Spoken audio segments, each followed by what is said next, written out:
ancient popular notion that all black cats are witches in disguise. My cat, Pluto, was my favorite pet and playmate. I alone fed him, and he attended me wherever I went about the house. Our friendship went on in this manner for several years, even as I grew day by day more moody, more irritable, more regardless of the feelings of others.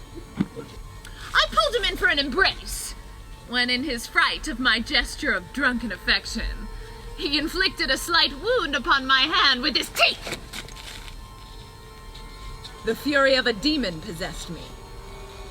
I knew myself no longer.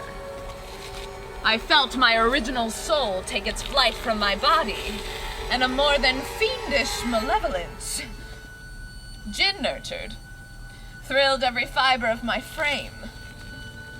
I pulled from my dress pocket a penknife, opened it, grasped the poor beast by the throat, and deliberately cut out one of his eyes from the socket. Oh, in the meantime, the cat slowly recovered. The socket of the lost eye presented a frightful appearance, but he no longer appeared to suffer any pain. One morning in cool blood, I slipped a noose about its neck and hung it from the limb of that tree. Hung it with tears streaming from my eyes and the bitterest agony at my heart. Hung it because I knew it had loved me, and I felt it had given me no reason of offense. One night, my husband accompanied me to the barn right there. The cat followed me through the doors and, nearly throwing me headlong, exasperated me into madness.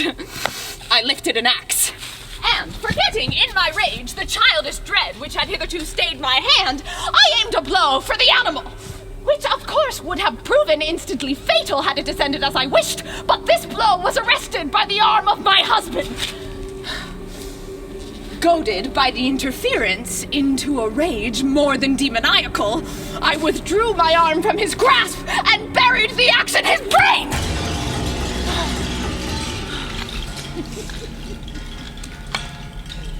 Well, he fell dead upon the spot without a groan. I slept, even with the burden of murder on my soul. The second and third day passed, my tormentor came not. Had he fled the premises forever? Would I behold him no longer? Oh, my happiness was supreme! The guilt of my dark deed disturbed me but little. On the fourth day, a party of police came into the house, very unexpectedly, and proceeded to make a rigorous investigation of the premises. In a rabid desire to say something, I scarcely knew what I uttered. The walls are solidly put together, and I rapped with a cane, which I held in my hand upon the very brickwork behind which stood the corpse of my once beloved husband.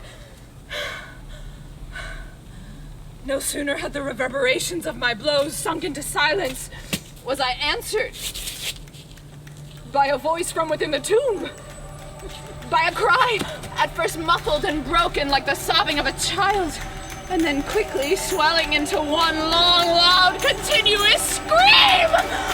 I had walled the monster up within the tomb! That informing voice! That hideous beast! The black cat whose craft had seduced me into murder,